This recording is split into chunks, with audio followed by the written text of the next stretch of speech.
இன்று மார்ச் மாதம் 20ஆம் தேதி. இன்றைய தினம் இந்த பதிவில் 2 கதைகளை உங்களோடு பகிர்ந்து கொள்ளப் போகிறோம். ஒன்று மஹிந்த ராஜபக்ச மற்றும் ஸ்ரீலங்கனில் நடந்ததாக சொல்லப்படக்கூடிய ஊழல் தொடர்பானது. இரண்டாவது முஜிபுர் ரஹ்மானின் பலம், அரசாங்கத்தினுடைய முஸ்லிம் அமைச்சர்களின் பலவீனம் சம்பந்தப்பட்டது. இந்த 2 கதைகளையும் இந்த பதிவில் விரிவாக பேசுவோம். முதலில் மஹிந்த ராஜபக்சவே ஏர்பஸ் விமான கொடுக்கல் வாங்கல் லஞ்ச பணம் 3 ரூபாயை லஞ்சமாக பெற்றிருப்பதாக புதிய பரபரப்பு கிளம்பி இருக்கிறது. அது என்ன 3 ரூபாய், வெறும் 3 ரூபாயா என்று ஆச்சரியமாக இருக்கும். அல்லது நாம் ஏதாவது தவறாக இந்த இலக்கங்களை சொல்கிறோமா என்று கூட நீங்க ஆச்சரியப்படலாம். தங்கல்ல கால்டன் வீட்டில் வைத்து 2 ரூபாவும், பலியத்த வீட்டில் 1 ரூபாயும் பெற்றிருக்கிறார். இது என்ன கதை?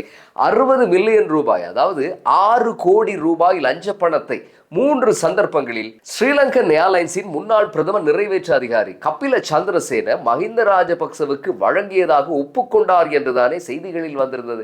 இதென்ன ஜெயலலிதா வாங்கிய 1 ரூபாய் மாத சம்பளம் போல 3 ரூபாய்? நிறைய பேருக்கு புரியவில்லை.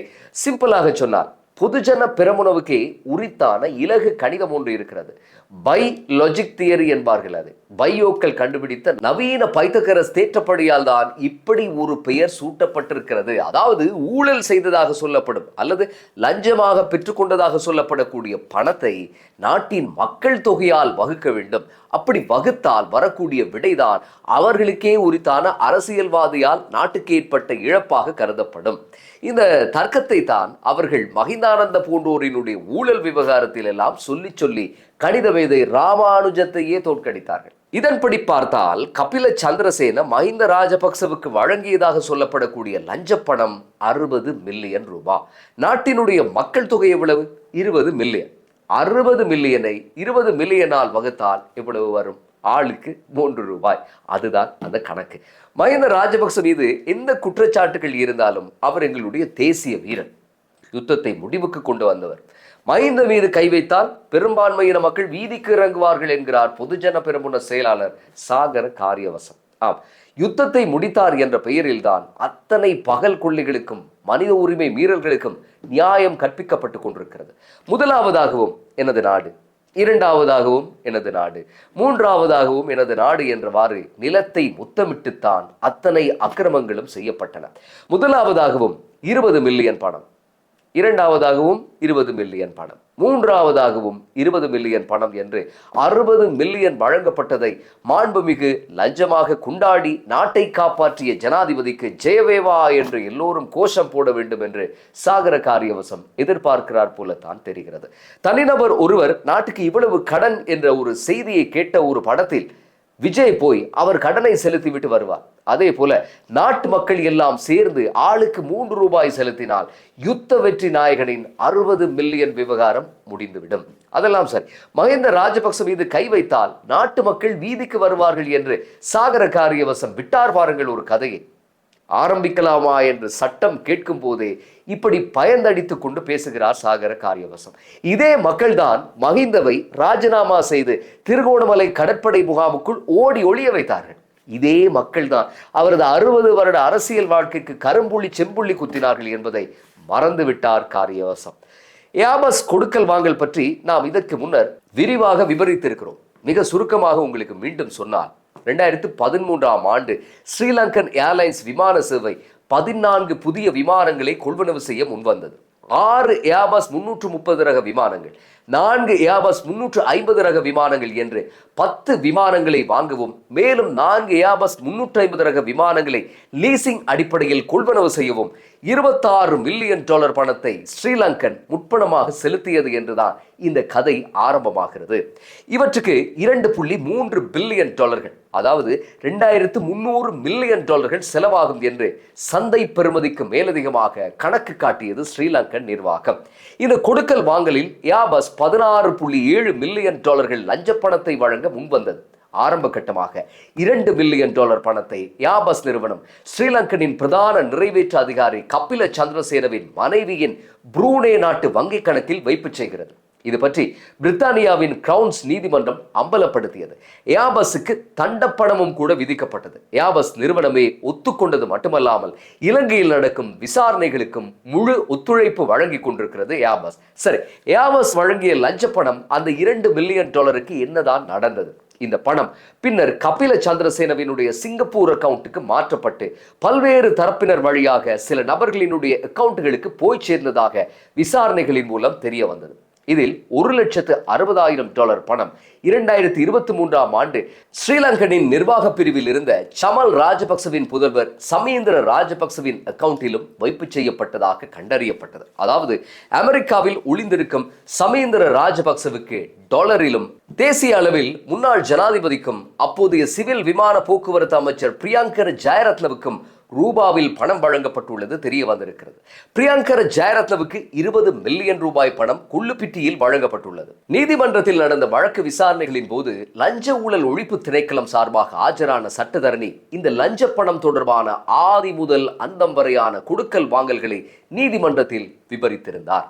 சத்திய கடதாசி மூலம் அனைத்தையும் ஸ்ரீலங்கனின் பிரதம நிறைவேற்று அதிகாரி கபில சந்திரசேன இதையெல்லாம் ஒத்துக்கொண்டதாக கூறியிருந்தார் சட்டத்தரணி. இந்த விவகாரம் இப்படி இருக்க தன்னை லஞ்ச ஊழல் ஒழிப்பு ஆணைக்குழுவினுடைய தலைவர் பயமுறுத்தித்தான் வாக்குமூலம் பெற்றதாக மற்றொரு சத்திய கடதாசியை கடாசி வீசியிருக்கிறார் கபில சந்திரசேன. அவருக்கு இந்த வகையான நெருக்குதலை யார் புதிதாக கொடுத்தார்கள் என்று தெரியவில்லை. விசாரணைகள் தொடரக்கூடிய நிலையில் கபில சந்திரசேன ஏப்ரல் 2ஆம் தேதி வரை விளக்கமறியலில் வைக்கப்பட்டிருக்கிறார். பணச்செலவை, லஞ்சம் ஆகிய குற்றங்களோடு பொய் சாட்சி சொன்னது நிரூபணமானால் அதற்கான தண்டனையும் கிடைக்கும் அவருக்கு. பொறுத்திருந்து பார்ப்போம் இந்த வழக்கு எப்படி போய் முடிய போகிறது என்று. இனி இன்றைய பதிவினுடைய 2வது கதை. இந்த நாட்டின் மாபெரும் முஸ்லிம் பெரியார் முஜிபுர் ரஹ்மானுக்கு அவர் ஈரானுடன் இருப்பதாகவும் அரசு இஸ்ரேல் மற்றும் அமெரிக்காவுடன் குலாவி கொண்டு திரிவதாகவும் சொல்வதில் கொள்ளை ஆசை. இதைத்தான் முஸ்லிம் காங்கிரசினுடைய காரியப்பெரும் செய்கிறார். இவர்கள் 2 பேரும் தான் இப்போது மார்க்க தீர்ப்பு வழங்கும் ஃபத்வா அறிஞர்கள் போல ஆகியிருக்கிறார்கள். ஜனாதிபதி அனுர்குமார் திசாநாயக்கவின் இஃப்தார் வைபவத்தை புறக்கணிக்க கோரியிருந்தார் காரியப்பர். ஆனால் போராளி காரியப்பரை தவிர்த்துவிட்டு முஸ்லிம் காங்கிரசின் தலைவர் ஹக்கீமும் பிரதி தலைவர் ஹிஸ்புல்லாவும் போய் இஃப்தாரில் கலந்து கொண்டார்கள். இதேவேளை ஈரான் தூதுவர் வரவில்லை, அரபு நாடுகளினுடைய தலைவர்கள் வரவில்லை, அம்மிக்கல்லு வரவில்லை, ஆட்டுக்கல் பாயா வரவில்லை என்று சொல்லுகிறார் முஜிபுர் ரஹ்மான். அதாவது இலங்கை இரட்டை வேடம் போடுவதால் தான் இவர்கள் எல்லோரும் சேர்ந்து புறக்கணித்தார்கள் என்பது முஸ்லிம் பெரியார் முஜிபுரின் அபிப்பிராயம். இப்போது ஈரானும் இதர அரபு நாடுகளும் இந்த மாதிரியான முருகல் நிலையில் இருக்கின்றன என்ற அறிவு கூட இல்லாமல் ஆற்றிய ஒரு உரையாகத்தான் இதை பார்க்கக்கூடியதாக இருக்கிறது. வளைகுடாவில் இருக்கும் அமெரிக்க தளங்களை எல்லாம் தகர்த்து அதனையும் தாண்டி தம் இஷ்டத்துக்கு ஆடிக்கொண்டிருக்கிறது ஈரான். அதாவது இத்தனை நாட்களாய் இந்த அமெரிக்கா தங்களை காத்து கடவுளாக காத்தருளும் என்று எதிர்பார்த்து கோடிக்கணக்கான டாலர்களை முதலீடுகள் என்ற பெயரில் கொட்டி தீர்த்தார்களோ அந்த அமெரிக்கா இன்று தன்னை காத்துக்கொள்ள அந்த இராணுவ தளங்களை எல்லாம் அப்படியே போட்டுவிட்டு ஓடி போய்விட்டது. F-35 நவீன விமானங்கள் உட்பட மொத்தம் அமெரிக்காவினுடைய 16 விமானங்கள் இதுவரை சுட்டு வீழ்த்தப்பட்டதாக சொல்கிறது ப்ளூம்பர்க் சஞ்சிகை. அரபு நாடுகள் எல்லாம் இந்த தாக்குதலால் பேரதிர்ச்சி அடைந்திருக்கின்றன. ஈரான் இராணுவ இலக்குகளையும் தாண்டி கட்டாரின் எரிவாயு நிலையங்களையும் தாக்கிக் கொண்டிருக்கிறது. என்னதான் இஸ்லாம் என்ற மதம் ஈரானையும் அரபுகளையும் ஒன்றிணைத்தாலும் ஈரானியர்கள் பேர்சிய இனத்தவர்கள் மற்றும் எத்தனையோ உட்கட்சி முரண்பாடுகளும் கூட இருக்கின்றன. இந்த அடியை அவர்களால் ஜீரணிக்கவே முடியவில்லை. இந்த லட்சணத்தில் இவர்கள் எல்லாம் ஒன்றாக வந்து ஒரே மேசையில் அமர்ந்து சாப்பிட்டு மகிழ்வார்கள் என்று எதிர்பார்க்க முடியுமா? யுத்த நிறுத்தம் என்ற ஒன்று கண்ணு கெட்டிய தூரத்தில் புலப்படாத நிலையில் யுத்த நிறுத்தம் ஒன்றை செய்து வைத்து இந்த கொடிய யுத்தத்தை நிறுத்த எவருமே முன்வராத நிலையில் இலங்கையில் இவர்கள் எல்லோரும் சேர்ந்து ஒரு மேசையில் உட்கார்ந்திருப்பதை போட்டோ பிடித்து யாராவது சமூக வலைத்தளங்களில் போட்டு வைரலாக்கினால் என்ன நடக்கும்? வளைகுடாவில் அடித்து கொண்டு புரள்கிறார்கள், இங்கே சாப்பிட்டு குழாவுகிறார்கள் என்றல்லவா உலகத்துக்கு செய்தி சொல்லப்படும். இப்படியான ராஜதந்திர சிக்கல்கள் இருப்பதனால் கூட இந்த இஃப்தார் வைபவத்தை குறித்த தூதுவர்கள் தவிர்த்திருக்க கூடும். முஜிபுர் ரஹ்மானும் போகவில்லையாம், காரியப்பரும் போகவில்லையாம், அநியாயம் போயிருந்திருக்கலாம். ஈரான் தூதுவரினதும் சவுதி கட்டார் அமீரக தூதுவர்களினதும் சமோசாவை சாப்பிட்டு மகிழ்ந்திருக்கலாம். ஜனாதிபதி அழைப்பு விடுத்தால் தூதுவர்கள் சந்திப்பது கடமை. அப்படி வரவே முடியாத ஒரு காரணம் இருந்தால் அவர்கள் கண்டிப்பாக தனிப்பட்ட ரீதியில் தங்களுடைய நிலைப்பாட்டை அறிவித்திருப்பார்கள். ஈரான் மற்றும் அரபு நாடுகளினுடைய தூதுவர்கள் என்ன காரணத்தை சொன்னார்கள் என்று யாருக்கும் தெரியாது. அவை வெளியே சொல்ல முடியாத ஒரு ராஜதந்திர விவகாரமாக கூட இருக்கலாம். ஜனாதிபதி என்றைக்கும் வெளிப்படுத்த போவதில்லை. உலக சரித்திரத்தில் இது போன்ற நிகழ்வுகள் ஏராளமாக நடந்திருக்கின்றன. எரியும் பிரச்சனைகளின் போது ஏற்படும் இப்படியான சிக்கல்களை எல்லாம் உடனுக்குடன் எந்த ஒரு நாட்டின் தலைவரும் போட்டு உடைப்பதில்லை.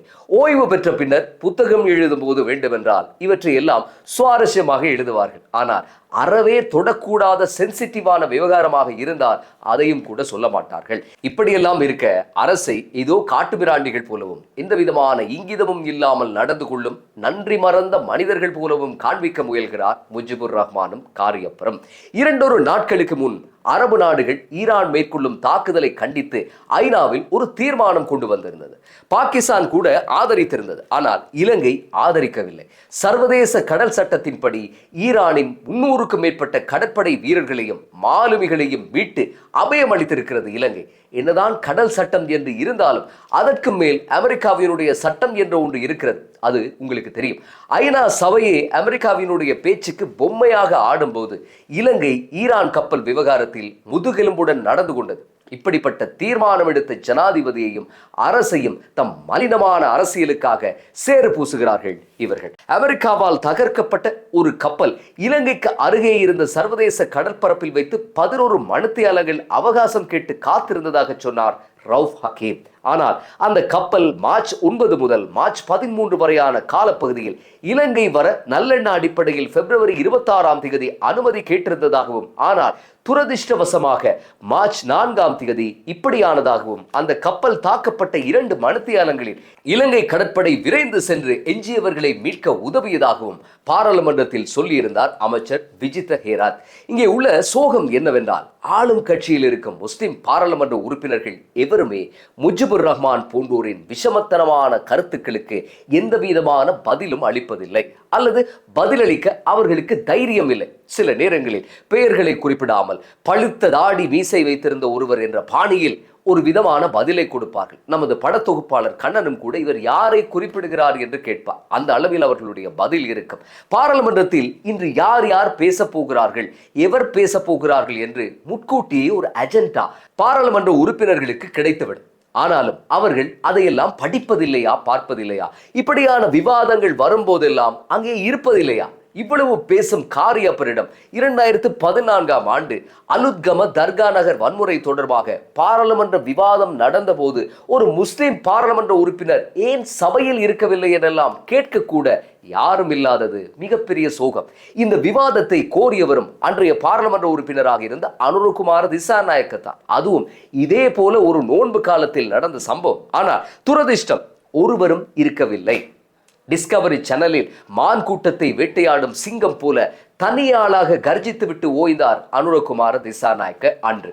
இன்று உரிமைக்காக போலியாக பேசுபவர்கள், எங்கோ நடக்கும் சர்வதேச பிரச்சனையில் எம்மையும் கோர்த்து குதிர நினைப்பவர்கள், தம் சொந்த சமூக பிரச்சனையில் இப்படித்தான் நடந்து கொண்டார்கள் என்பதையெல்லாம் வரலாற்றை மீட்டி சுட்டிக்காட்ட அரசாங்கத்தின் முஸ்லிம் பாராளுமன்ற உறுப்பினர்களுக்கு தெரியாதது பெரும் குறையாகவே பார்க்கப்படுகிறது.